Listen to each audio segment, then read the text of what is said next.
Go. Welcome, team, to another episode of the Rugby League Lounge weekly show. Or hopefully that's our only hiccup today. I'm Luke, and I'm joined by Joel from League of Inches. How are you today, my friend? Good, brother. Another good week of footy, obviously, and an Easter weekend. So coming down off a bit of a high, and just getting back into the swing of things. Yeah, can't complain, eh? When the footy's going good. So what we're doing today, guys, me and Joel have kind of had a brief little kind of observation that he's been away and I haven't watched too much footy either. But one game I did watch, and a team that's always kind of intrigued me over the last couple of years is the Eels, and Joel is an Eels fan. So today it's basically all things Parramatta Eels, except for at the end, we're going to do a modern day twist, which is going to be based on the 2010 St. George Illawarra Dragons. But first off, we're going to get into the Parramatta Eels. They're only the one of two teams that haven't lost a game yet, 4 rounds in. And the first question I'm going to ask to Joel is, are you surprised by this? And also, is it a fair reflection on how the Eels are getting on? Look, I'm surprised in terms of the fact that we are undefeated. As a Para fan, I was worried about the Storm game, and I thought they'd actually beat us. So I am surprised we're undefeated at the moment. I'm not as surprised, though, with the wins that we've obviously got apart from that and where we're sitting. I think we had a big emphasis on that Storm game in terms of getting up. A lot of people criticised the club over the last couple of years not being up for the big games and being flat track bullies, so to speak. And I think Brad Arthur's timing the run a lot better this year. We're managing to win games where we're not playing at our best yet, which I think is a positive out of a club. And for mine, that's a real big positive, is that we can win games where we're not playing our best footy, which, again, we've seen on Monday against the Tigers. We weren't playing anywhere near our best footy. We actually slackened off quite a bit, especially at the start of the second half. And the Tigers came to get us. And most years we'd probably fold and the Tigers would get the chocolates. But we were able to sort of hit back and manage the game even though we're on the back foot, which we've struggled to do in the past. And some really big positives for the club, I think, coming out of that. Yeah, no, I think that's a really good point. Yeah, we probably see that from the best. I think that is the gap between the great teams and the good teams, where you see, yeah, they win those games that they might not meant to win. Like I know the Sharks a few years ago, and obviously the Storm, the Roosters kind of in that tier as well. But I remember the Sharks would always win those ugly games where they didn't play well, but they just knew how to grind it out. And it was just because it's just, you don't forget, once you've kind of, it's that saying, like, you don't forget how to win once you've won. And I think the Eels now, yeah, kind of have that resilience at times. I noticed, I put it on a post that I thought even though the Sharks, they did lose a few troops in that match, but to lose Moses, they kind of gave them a weird sense of energy, and they were able to respond off that. So yeah, I think it's promising signs for Eels. So we'll get more in depth now, and we'll talk about probably arguably, when you're talking about positional groups, the spine, obviously they lead you around the park, they make the vital decisions, they can be your game breakers. What key talking points do you reckon come out of spine this year? I'll just probably start off with Reid Mahoney, because he's leading the Dally M's, and honestly, I think that's a fair reflection of his impact this season. Yeah, a lot of people haven't rated him much. I know there was talk during last year that he'd be the Queensland hooker, and then I don't think he fell away. I just think the team fell away, and as a reflection, he ended up not being in selection because Harry Grant was having such a good year. But for mine, he's just continued to come on in leaps and bounds, and a lot of people think he's a defensive hooker, but this year, what I've really liked from him is that he's actually developed a timing of when to run, and he's really dangerous with it. So he's been splitting. He's been like a Damien Cook sort of thing, where he splits the holes and times it perfectly. He doesn't run it too much. He picked his time. He's managing the game well, and he's actually got the kick into his game as well now, which he has been working on over the years. When he first started doing it, he wasn't great at it. He did get a few out on the full and things like that, but to his to credit to himself, he kept at it, and he got a 40-20 on Monday, and really playing well. I think the spine overall, I think we're a bit underrated, our spine. I don't think we're rated as highly as some of the other more fancy spines, like your South Sydneys, like your Roosters when they're full strength. Obviously, got your Storm as well, but and obviously the Panthers. But we've got a lot of quality players in that 1, 6, 7, and 9. Gutho's been there and done it now for 2, 3 years, and he's just getting better. My only question mark in the spine, if there is a negative on it, I think Bill Brown's attack needs to be bolstered. I just think that's going to come with confidence. He seems to be playing with not much confidence at the moment in terms of when it is attack. His defense is brilliant. He's a very good defensive 5'8", but I find his attack is a little bit lacking at the moment. And I don't know if that's a game plan for the Eels at the moment, is let Moses run the ball a little bit more than he did last year, and Brown sort of comes back a little bit. But I'd like to see Brown back himself a bit more. He's got a really good step. He's up there with Offa mine. I think he's up there with like the Ponga steps and the Luais, where they can really get on the outside. But we just haven't really seen it much because he doesn't have the confidence to come up and beat his man, where I think he's actually got a lot of strings to his bow that not many people know about at the moment. And it's interesting if that's a coaching call or not. Yeah, it's interesting. He switched sides, hasn't he? Yeah, they've switched sides. So the half and second row. So Moses and Madison has gone over to, I think it's now the right side. I think they've gone, one of the sides, and Lane and Brown have gone to the other side. So they've both switched for whatever reason. I'm not 100 sure. I think it's to shore up the defensive side of things. And they've both said it's about kicking. So they're getting the ball on the right foot on the last tackle to help Brown's kicking game out. But yeah, it's an interesting tactic. It seems to be working at the moment. I just would like to see a bit more attack from Brown. And I think Moses has been really well done with his game management so far. I think he's been managing the game pretty well.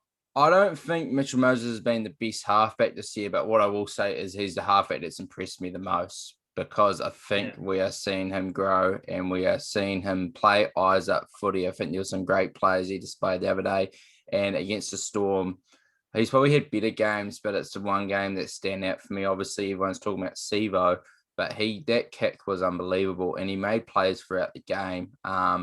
And you're just going back to that Storm game as well. Like if you're saying Storm versus Eels, wet weather, horrendous conditions, you're locking in the Storm most times. Obviously, it's a bit new now with Noah Smith, but yeah, with Brown, like why I mentioned up that changing sides, developing new combinations, probably just, and also that not overplaying his hand, because Guffo's been so good, because Mitchell's been good, Mahoney, who has just been brilliant. I know Harry Grant's going to come back into the fold, but is there a way to fit both of them in the Queensland? Because honestly, he has been that good. His way he's been using his forwards, his kicking game, like you said, he just seems like he's got a real good feel for how to impact the game now. But yeah, I've been really impressed with the spine. It's interesting, if you compare them to other spines, they might not be, especially when we talk about those top 6 teams, you might have them lower down the rankings compared to them. But man, honestly, on their day, they have a good case to be right up there. We'll just go on to more the outside backs. Now, Blake Ferguson, I kind of tipped to have a bit of an off year this year, especially after that Indigenous game as well. And I think the game against the West Tigers summed up Blake Ferguson in a nutshell, didn't it? The Rocks and the Diamonds. He's the typical Rocks and Diamonds player in a contract year, which they always say brings out either the best or the worst in a player. It can be a distraction or it can bring out their best footy. And I think Fergo typifies the change that Brad Arthur wants to bring into this club and has been able to bring into the club. Is you can have your personality on the field and off the field, but you've also got to make sure you do your job. So Fergo can do his backflips and have his fun, and that's what he's about. And I think that's what people love about him. But he's got to also make sure he's doing the hard yards. So practice taking the bombs, which he stuffed up a couple of times on the weekend, but also he runs out of the first and second tackle, helping the forwards out. He's got to continue to do, and he's doing that perfectly this year. I can't fault him too much on what has happened. Obviously, there was a couple of mistakes, but I don't think there's a few players out there would have probably dropped those balls that Dewey were putting up because they were monsters, and kind of felt sorry because Gutho's safe as houses, and even he was dropping one of them. So it was some hard kicks, but on the outside backs overall, I think if you're looking at just the centres and the wingers for this category, it's our wingers are fine. I do worry a bit about our centres and our centre depth at the moment, just in terms of Wanga Blake's injured, and he's going to be out for they've got an indefinite period of time at the moment. I'm hearing it could be another 4 to 6 weeks. It's a calf, and they don't want to push him because calves can go pretty easily once they've already started going. But Opacek has been a surprise package, and I was raving about him in the off-season. I actually thought it was a good signing. I remember him back when he was at the Broncos and then went to the Cowboys, had an injury run. But I've always liked what I've seen from him when he's been fit and on the field. He's a solid player without being spectacular, but he'll run your holes and a very good defensive player. And we've seen that at the moment. I thought Jennings would be a massive loss, and I still think he is, just how he was working with Sivo. But I think overall, that's my worry. If there is a big worry in this team at the moment, would be just be the centre and the centre depth. Because at the moment we've got Niokora playing there, and he's not a noted centre, and he's openly said he'd prefer to be in the middle.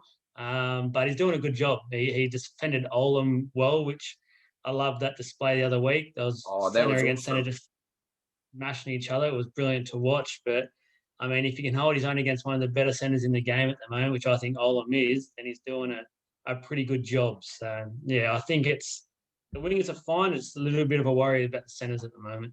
Yeah, it's interesting you bring up the centres because it's I wouldn't say I disagree with you.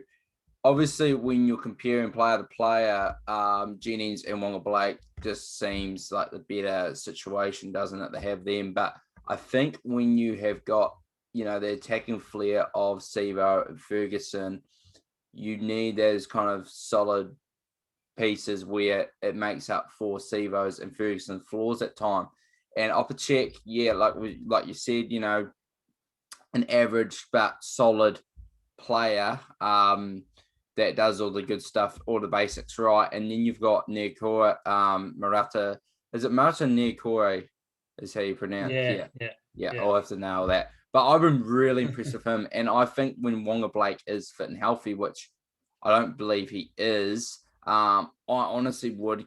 And Wonga Blake is fantastic talent. But Niokora has to be, I think he has to be there at centre. I think he's been really impressed, unless teams are able to figure it out and find a flaw in him. But ultimately, I think he is actually been some element to the Eels where now I'm kind of viewing them like he's not the absolute. I'm not going to put them as premiership contenders. No, I shouldn't say that because I think they are. I'm not going to put them at the top of the rankings, what I should say, because of this. But it's like, hang on, if that was a weakness of their game last year, being able to fall in and out of games on the edges, especially on defense. If Niokora is there to solid things up, that's one big flaw taken away. And yeah, ultimately teams are going to avoid wanting to go down that side. It could just well and truly be a difference maker for the Eels. Yeah, well, to support your argument, Wonga Blake, his biggest problem is probably his defence. A lot of people, he rushes in, he doesn't really time what he's doing, and he doesn't look at the attack and how it's all happening. And I guess that's Nikora's strength. So to support that argument, there is cases out there that people have said that they'd rather him stay there as well, and Wonga Blake needs to work on his defence at New South Wales Cup and earn his way back into the side. Depending on what we go with, I think Wonga Blake's better for attack, but Niokora is better for defence. And I think, as you said, at the moment in the game, I feel like centre is one of those positions where it's not as critical to have standout centres in the game. You can get away with it because I think the wingers are more important this day and age in the back line in terms of getting out from their own end and finishing tries. So you can get away with some working class centres. So an interesting decision for Brad Arthur either way once Wonga Blake is fit. Yeah, for sure. And just on Jennings, I noticed I kind of had that in my back pocket when making my predictions. I felt less confident with him not being there. And I think even though, yes, they've, like you said, they've actually handled the loss quite well. I think it'll be one of those ones where maybe playoff times or finals times, I should say, it kind of, you see the effect of the loss. But we'll wait and see. We'll move on to, well, we can touch on the front. We'll touch on the forward pack just in general. Look, Regan Campbell-Gillard and Junior Paulo have just, they've amazed me this year. I've been really impressed by them. I really like just the kind of, ever since Regan Campbell-Gillard actually came from the Panthers, it was just so obvious that he just needed that new lease of life in the form of a new home. And Junior Paulo, look, a few people have been saying he's the best prop in the game. I'm not saying I disagree, but I'm not saying like, oh, you could convince me, and I don't have a problem with it. Like, they've been very impressive, the two props for me. And honestly, I think you find a spot for both of them in the New South Wales team on the top of my head that is. But yeah, what the go forward you get from them is just impressive to see. Yeah, I think the forward pack overall, like obviously you touch on the prop straight away, and I'll talk on that first, is that everyone who follows my channel knows I try not to be biased. I don't like to be. I don't like to show my blue and gold glasses too much, but I think you do a good job, mate. You do a good job at that. I just can't find another prop pairing that's better than what Parramatta has at the moment. I think Regan Campbell-Gillard and Junior Paulo complement each other so well. I'm not saying they're the best props in the comp. I'm just saying that the pairing and the 8 and 10 for mine is the best in the comp at the moment, just purely off the fact that I see Regan Campbell-Gillard as the traditional prop where he'll just run hard and straight, and he's actually developed a little offload in his game this year, which I've really liked. And Junior Paulo, he's got, and I've heard Andrew John speak about this because he's in at the club now on radio shows and things like that. He goes, he's got the skills and arsenal of a halfback in a forward body, and his legs are that big. You need to get 2 to 3 players on him at once, which means he then can get the offload away, and all of a sudden there's gaps all around the ruck because of the players he's had to bring in. So I've got to agree with you. I think they're both going to, unfortunately, I don't want them to both be in Origin because that means it's less for Parramatta. But I think they're both going to be right up there after being selected last year as well. And it's exciting for us because then we've got people like Papali'i off the bench who come on and just keep going with what they've got. He's been, for mine, one of the buys of the year. He wasn't even making the Warriors team at times last year. And he's just come on. He'd be the best bang for buck buy in terms of value and money. Like, obviously, Tino's been right up there by the year, and even Fafita has actually played well too. But in terms of, I'm not knowing how much they paid for him, but man, it must have. Yeah, I think they definitely, in terms of getting your money's worth, he is right up there.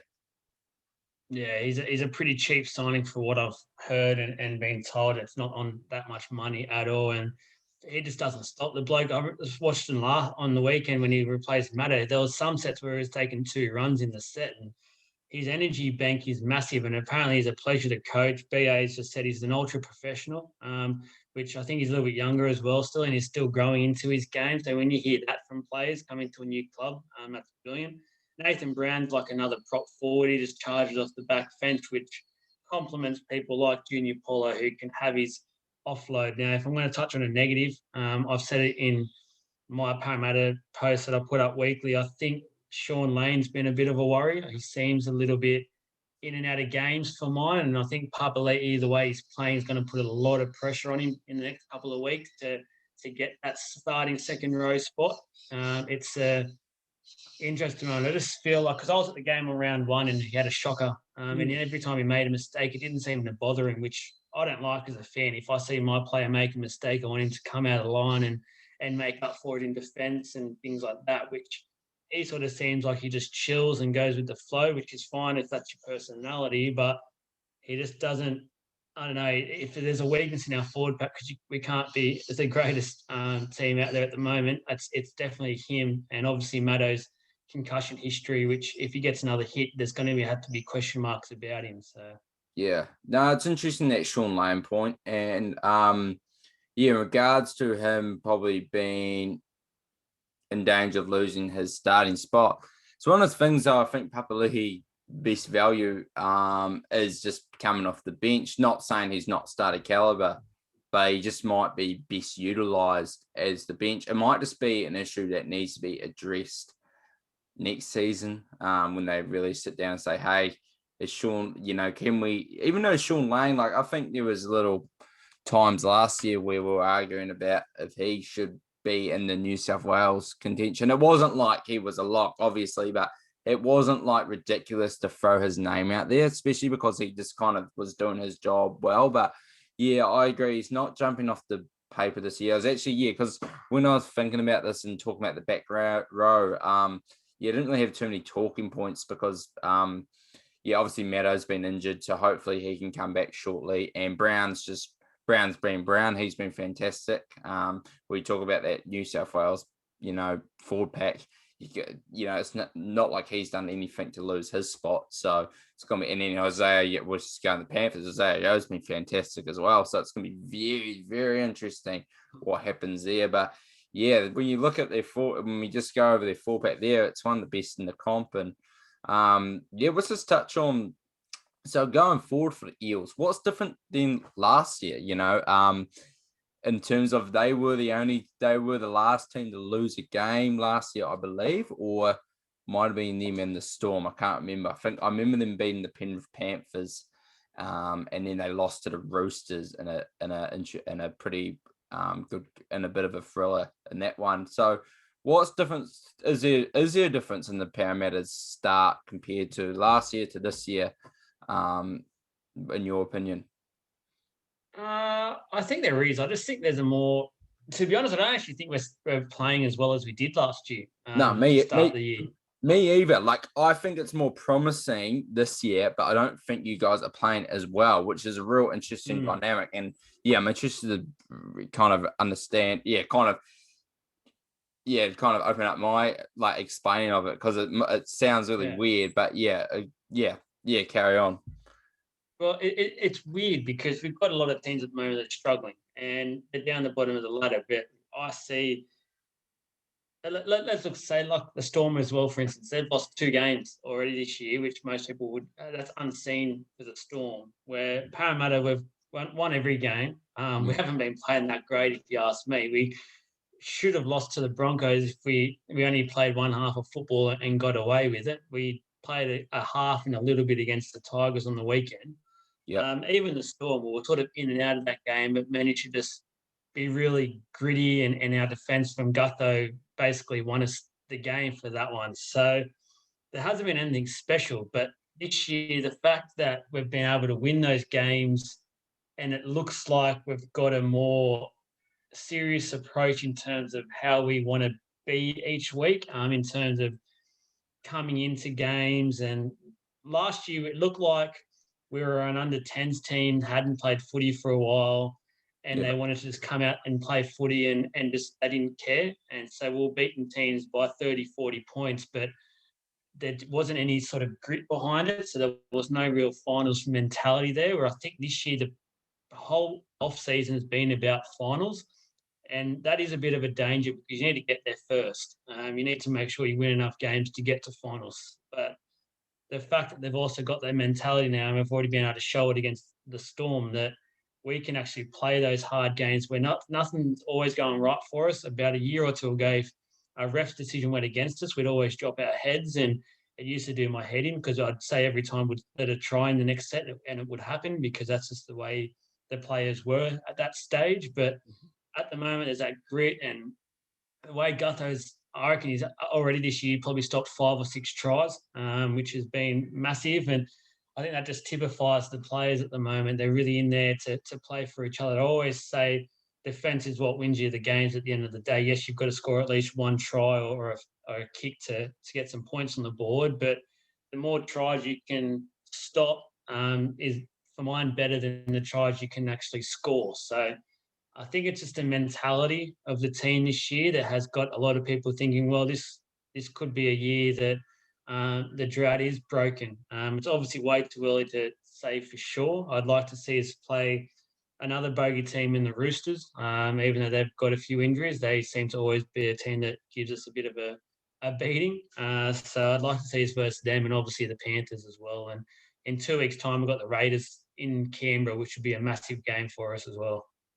Yeah, no, for sure. Yeah, it's real interesting when I look at them as, winning the premiership, and I just didn't think they did enough during the off season. But at the end of the day, when you stay as one unit, the team hasn't changed too much. But at the end of the day, repetitions on the board, they're gonna get better, and the coach is gonna adapt. I believe Brad Arthur was a guy that had his position in the hot seat, but I think he's shown, well, obviously 4-0. You can't question his seat at the end. But maybe at the end of the season, say if it's another, straight sets, exit from the finals, those questions will start to pop up.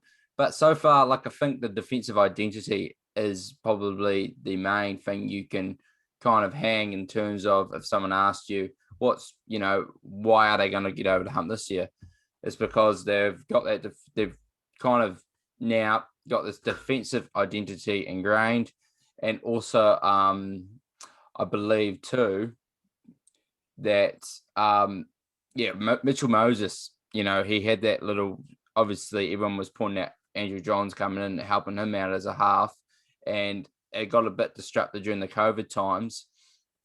Look, he showed that he's been able to take the responsibility off others. He's been able to game manage at times, and there's enough talent around him to make those game breaking plays like Guffo. Dylan Brown, who we talked about, hasn't gotten to form yet. He can do so. So if I had to make the sales pitch for the Parramatta Eels to, win the premiership, it'd be based off that. Their defense, their spine we've touched on, the best one of the best four packs in the comp as well. It's just whether we see, what's going to stop them from having the very similar regular season to last year, where they dipped at the end of the same season. But yeah, I think it's repetitions on the board for me. I think just the more time you spend with the same players, the more the more you remember those heartbreaks and the mistakes that got you there. It's all going to work out for me. So yeah, do you have any concluding thoughts on your Parramatta sides, and do you have a bit of a sales pitch on why they could potentially be premiership winners at the end of 2021? I think rugby league's a basic game, right? And I think we actually have a team that suits the way rugby league should be played, even with the new rules. It should be played through the middle, and you need to get your advantage off the middle. And we've got, as we've just discussed, in my eyes, probably one of the better forward packs going around in the comp, especially at forwards and at prop. If we can, we look our best so far in the first 4 weeks when we've played straight and direct, and then we go off that. Reedy at dummy half comes off that, and Moses and Gutho, and once Brown finds some form, he'll be doing the same thing. So we can continue to play to our strengths, which for mine is our forward pack. We'll be right up there to win the comp. It's just going to be about making sure we do the boring stuff right. It's the kick to the corners. It's don't get too ahead of ourselves. There was a time at the Tigers game on the weekend where we got a bit happy at the start of the second half, and we tried to chip and chase. And from there, the Tigers scored 2 or 3 tries. They've got to get out of that mind frame and play a little bit of boring footy. The Storm, the Roosters, they all do it. They play boring footy, but then end up racking up a 40-point score and people sit back going, well, how did they just get those points? Through playing the basics of rugby league. So if we can continue that mind frame, I think we can go a long way into this competition. Yeah, and we've touched on him heaps today, but I really think Reid Mahoney is legit. I think something that I've actually been impressed about, and we'll touch on the Broncos game in comparison to the Storm game. It was like, hang on, they almost lost to the Broncos that have been arguably wooden spoon contenders, and obviously wooden spooners last year. And then they beat Melbourne Storm. What happened? Because they didn't play direct that first game. What did they do against Storm? They played direct. And Reid Mahoney in that game against the Broncos, was the best player on the park, I believe, or up there anyway. And his forward pack wasn't going forward. And that's really impressive, because actually something I always kind of target Damien Cook about, or when I look at him, and I've questioned him as the best hooker in the game, because I feel like, even though, yes, it does help, you want your forwards to go forward, but at the end of the day, it's not always going to happen. Cook, when his forward pack's not going forward, his value is limited. And I feel like Mahoney's actually been able to show the ability sometimes when his forwards haven't been up to standard. I'm interested to see how it goes into the finals, but when his forward pack hasn't done its job correctly, he's still been able to provide an impact. And honestly, if we're talking about him as a clear-cut top 3 hooker in the game by the end of the season, then why can't Parramatta win the premiership along with everything we've just added? So yeah, he's really It's an impressed me. interesting one. Just to quickly touch on something which is open for another discussion, other points. I won't go too deep into it, but I think as rugby league fans, one thing I've noticed, especially now doing the page and that, is that people that with their minds, they actually let people's form carry on for too long in my eyes, and they rate players much longer than what's probably deserved. So when we're talking about the best player in the game or something like that, I think people are thinking still back to say 2019, 2018 form and things like that, where I don't think it's that at all. It should be the modern day player who's the best at the moment. And as you said, Damien Cook is the best running dummy half in the comp. There's no doubt about that. But there is little things in his game where he's not the best hooker when it comes to if his team's on the back foot and things like that. I just think that, and it's open to a big discussion later on, but I just think that as fans, we let players feed off their history a bit too much. It's like Cherry Evans, for instance. People still have him in the top 3 halfbacks. For mine, his form's down at probably around 10th, 11th, 12th at the moment in the halfback stock. So it's an interesting one. It'd be interesting to get some thoughts off that at a later date.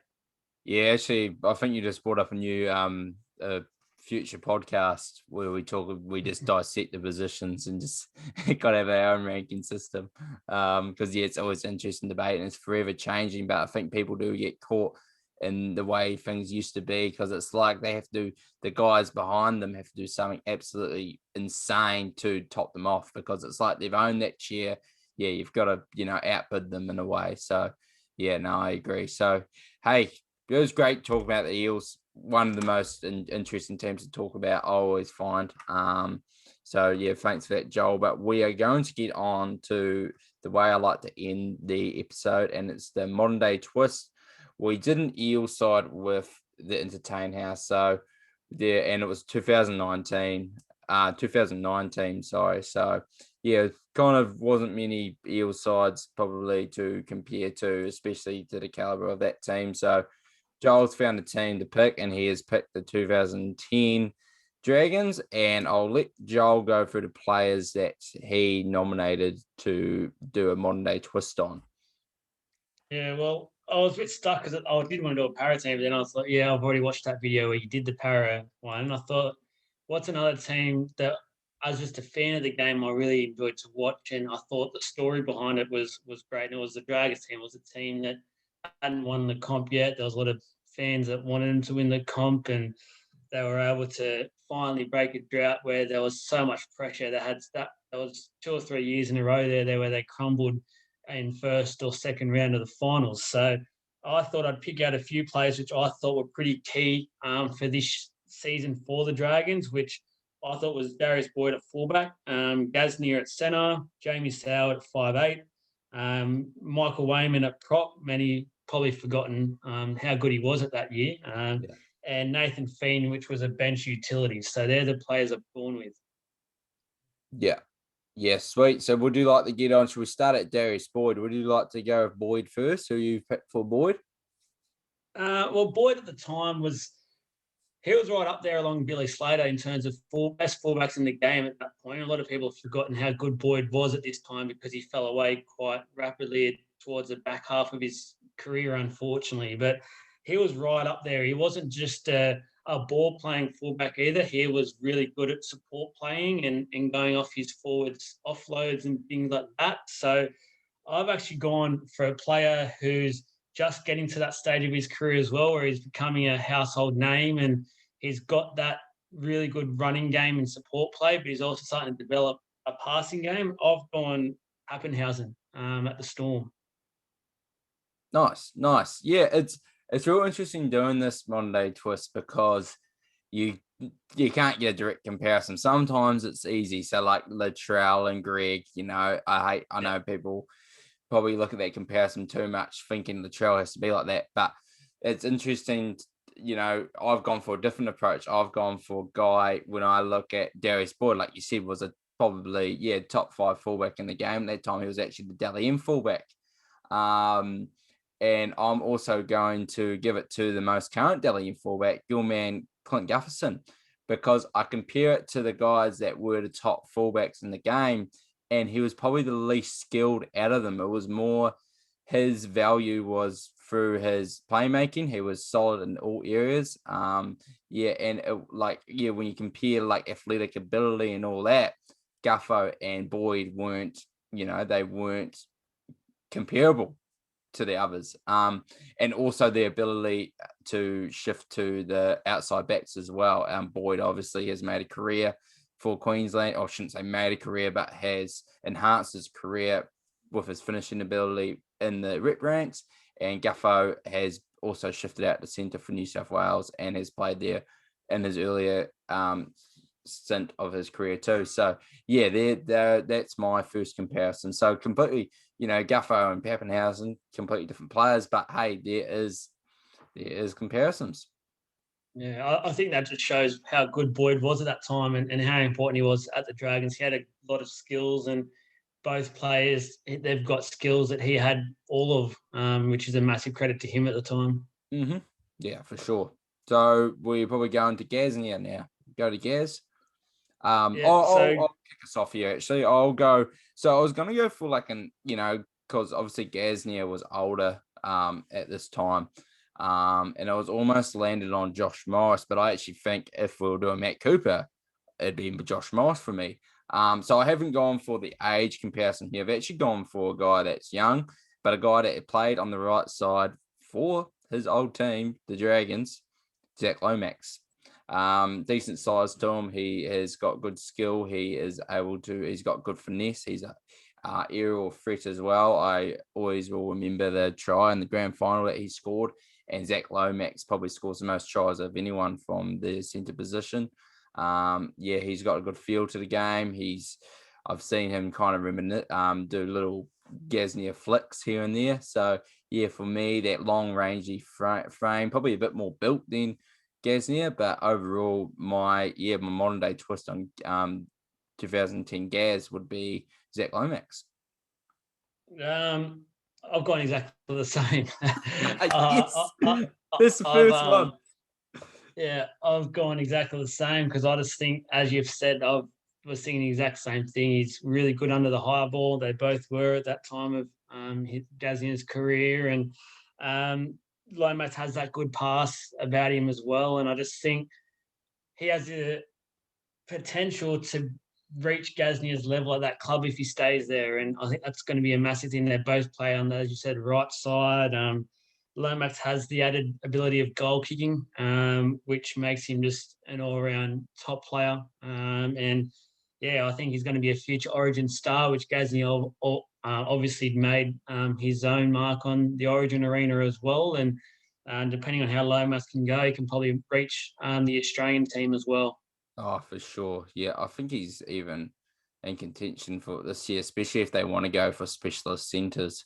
And then you look at Bradman Best being out with injury. You also look at Staggs hasn't played this season. And even though Stephen Crichton's up there, like you risk putting Crichton on his least favourable side.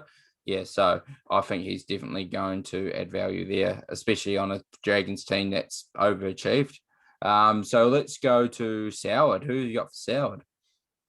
Yeah, so Soward, I thought back and I thought it wasn't just a comparison to Soward strictly as a player. I thought about the halves combination as well, and I know that he worked with Hornby very well that year. Hornby was the controller, the director of the team, was basically the on-field coach, and Soward was able to play off the back of that and just chimed in, had a pretty good running game at the time, obviously a really good kicking game as well. So I thought, who in the current teams has that sort of, first of all, relationship with their halves partner? So their halfback takes control, and he's also got the running game and has the flair too. So I've gone Jerome Luai at the Panthers. So I really like the fact that he plays a similar style in terms of he's always floating around. he relies heavily on Cleary being the director, so he can come in and do what he can at the Panthers. And we've seen what he can do already. He's a freak of a player. I have that much respect, and I think Luai is going to go really high this year. I know a lot of people are calling for Whiten to be 5'8" this year for the Blues, but at the moment, I've got Luai ahead of him. I know it's probably a bit of a controversial thing to say, but I think the way he started the year and just how dangerous his running game is, I think the Blues lacked that last year in terms of that firepower. He's got that in spades, and Soward at the time for the Dragons was one of the big reasons why the Dragons won the comp. So Yeah. if Penrith go on to win it this year, I think he's going to be a really big key into why the Panthers do win this comp. Yeah, no, interesting. So yeah, once again, we've kind of looked at a different approach to this. I didn't look at that half combination type thing, but I think that was a very good way to do it. And you talked about like Ben Hornby being the game. You kind of being able to take responsibility. What I was impressed with Soward though was 2009. I think is one of the most underrated individual seasons from Jamie Soward. He was fantastic. He came in that team, and was a real surprise. And honestly, I know Hayne was great. I'm not saying Hayne didn't deserve Dalian because he was just, the end of year, there's none better. But throughout the whole season, Soward was doing magical plays and winning plays. But he got pulled up short in the finals run. They bowed out in straight sets. So I think even though he had all the skill, he had all his flamboyance in the 2010 season, he learned how to mature. He learned how to make the winning plays, manage a bit more, even though Hornby did still take responsibility off him. And we've just talked about him in depth today, Mitchell Moses. He's got all the skill, but just realised he kind of is on a new chapter. It's like, okay, now how do I, kind of balance that better? How do I not get carried away? Still being able to have those tricks up my sleeve, but being able to run the team. You've been able to make plays for others as well, and just being able to be the game manager for my team. So that's where I've gone. I've gone Mitchell Moses for Jamie Soward. Great, that's a good one. So Michael Wayman, I am very interested. Yeah. I was actually quite happy with my one, so I wonder if we got the same person. You want to go or me? You can go. You go. Well, Mickey Wayman's actually from the town that I went to high school at, down at Maria, New South Wales South Coast. So, and I was actually coached by him a little bit when I was playing league. So, a little fun fact for you. But Awesome. Michael Wayman at the time was a massive fan of him. And I think at the time they got him pretty cheap. And then he got an upgrade while he was at the Dragons because of how good he was going. But he was a traditional prop. He was a prop that should have been playing back in the 80s. He was very much run it up hard and straight. There wasn't much else to his game, but he was so good at doing it. And he was making the Origin team, I think it was around this time, and he was right up there in terms of just how good he was going. I've gone a fellow para prop, RCG, Okay. because I thought we were going to go the same person the way you're explaining, but yeah, carry on. I've gone RCG just in terms of I know I said he has started to develop an offload, but he's the same as what Wayman was. He's straight up. You know what you're going to get from him. He's no frills. And I really, really like that from the prop forward. And Wayman was a huge reason why we've mentioned Soward, but Soward played off the back of what Wayman was doing, and he had a good quick play the ball, which is something that Regan Campbell-Gillard has as well. He was playing some pretty decent minutes at the time as well. Yeah, interesting. When you were going traditional, old-fashioned, would play back in the 80s, and I was looking, and then I was thinking about that, like Wayman just screams that, and he's labelled himself this because he's, kind of the one of few nowadays, the White Rhino, Christian Welch. And like you said, played Origin, just being his old, just running up the gut self. Just not much more to say, really. He's just a traditional prop that even though we've got these freakish athletes in that position, they are still able to make an impact in the game because they're efficient at what they do. So for me, I'll tell you what, I don't know why I was so proud of myself, but I was like, White Rhino, Christian Welch. So yeah, that was my pick for That's a that good one. one. Yeah. Yeah. That's So very, now very we'll good. get to the last spot, the one I probably actually have just been around in my head a bit. Nathan Feen who obviously was a utility for the Dragons and had spent time as halfback early on in his career and played hooker. Most notably halfback for the Kiwis. So where have you gone with this one for Nathan There, Feen? there's multiple ways you can go with this one. That's the reason I've probably included him, because there's probably that many out there that people could put similar to where he was at. At the time, Finn was past, no, I shouldn't say past it, but he was aging in his career at this point. And as you said, he'd been a playmaker for most of it. He's made his transition and is a pretty key character for the Dragons. If one of their halves got injured, he could go on and play for them. If something happened to hooker to Dean Young, he would come on and play that role as well. And he could also come on and play a lock sort of role. I've gone a player that's at similar age now in his career and a similar time. He's also done the playmaking side of things. He was also a New Zealand representative as well. I've gone Benji. So he's at South Sydney now playing the utility role. But he's doing a similar thing to what Fiend was doing at the time. He comes on and plays a multiple amount of positions. Now we've seen South this week have no Walker, so Benji can come on and just play that role as if nothing's changed really, because he's that good of a player. But yeah, he's been a bench utility now. I love the bench utility role. Everyone who knows me knows I'm a massive fan of a traditional number 14 who can come on and play up around that ruck and be a small man with some good feet. And Benji typifies that. And I think he was a very similar figure to what Nathan Feen was at the Dragons in 2010. So Benji was my first pick.